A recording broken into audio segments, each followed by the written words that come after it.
At the turn of the 20th century, drinking had become a problem in Canada. Alcohol was seen as disrupting the self, the family, and the community. Canada decided to do something about it by creating the Scott Act in 1878. The Scott Act gave each province the option to opt into an alcohol-free province, Prohibition. From the early to mid-1900s, the provinces each opted into the Scott Act for various periods of time, as seen in the chart on the screen. Despite the efforts of the Canadian government, the need and desire for alcohol still continued in the provinces. Many people saw this as an opportunity to make money by supplying alcohol to those who could not get it. This was known as rum running or bootlegging. When one thinks of rum running, the main image that comes to mind is men. But the question is, where were the women?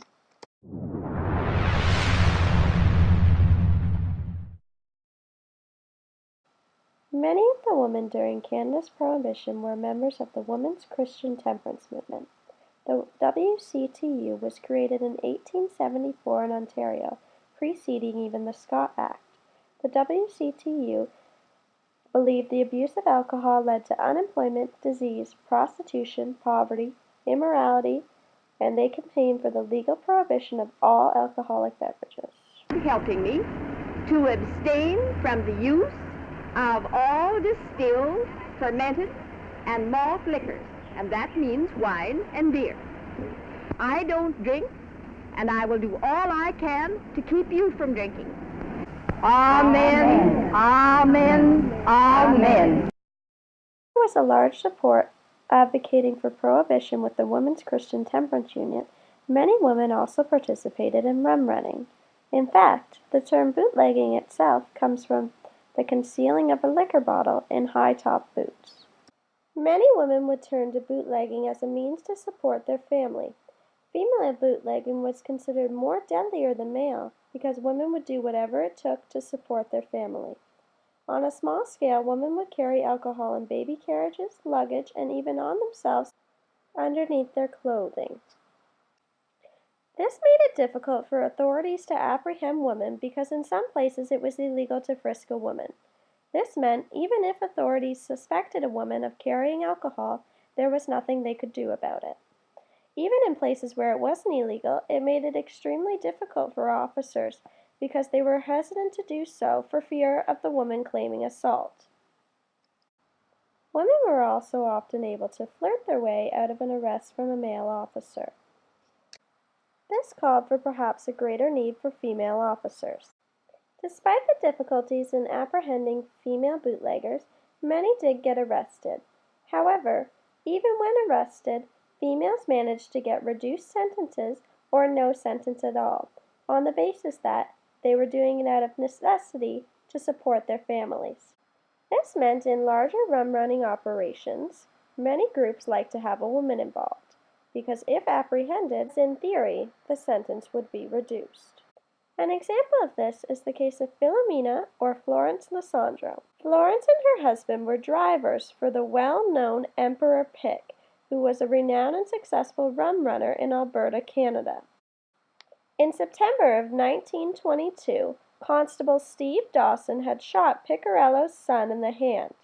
Outraged, on September 21, 1922, Piccarello went to Constable Steve Dawson's house to confront him, bringing Philomena along with him. After the confrontation, Emperor Pick returned to the car with Philomena Lysandro. As Constable Steve Dawson was returning to his house, a gunshot came from the car. Constable Steve Dawson was dead, and Piccarello and Philomena sped away. The question remained, who shot Constable Steve Dawson? Shortly after the shooting, Piccarello was arrested and charged with the murder of Constable Steve Dawson. Shortly after, Philomena turned herself into authorities, saying it was she who shot the gun, not Piccarello.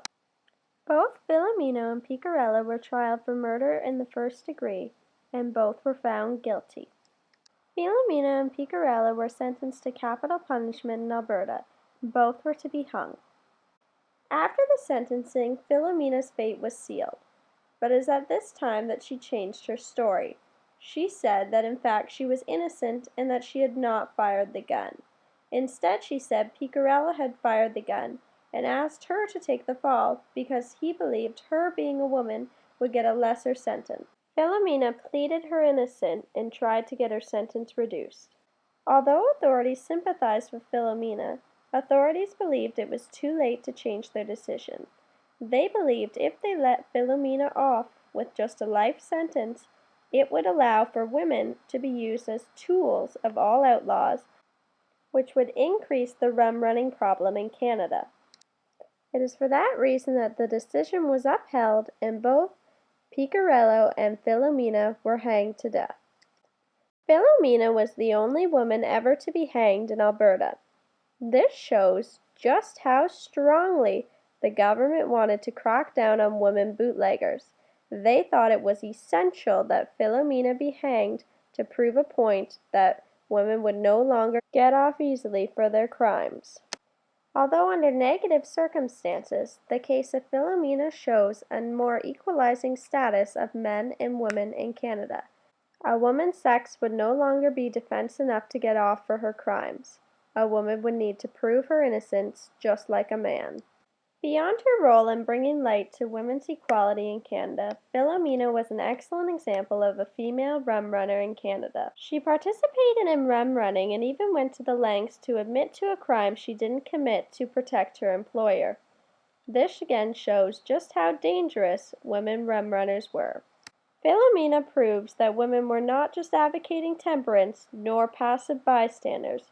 Women were active participants in rum running during the Canadian Prohibition.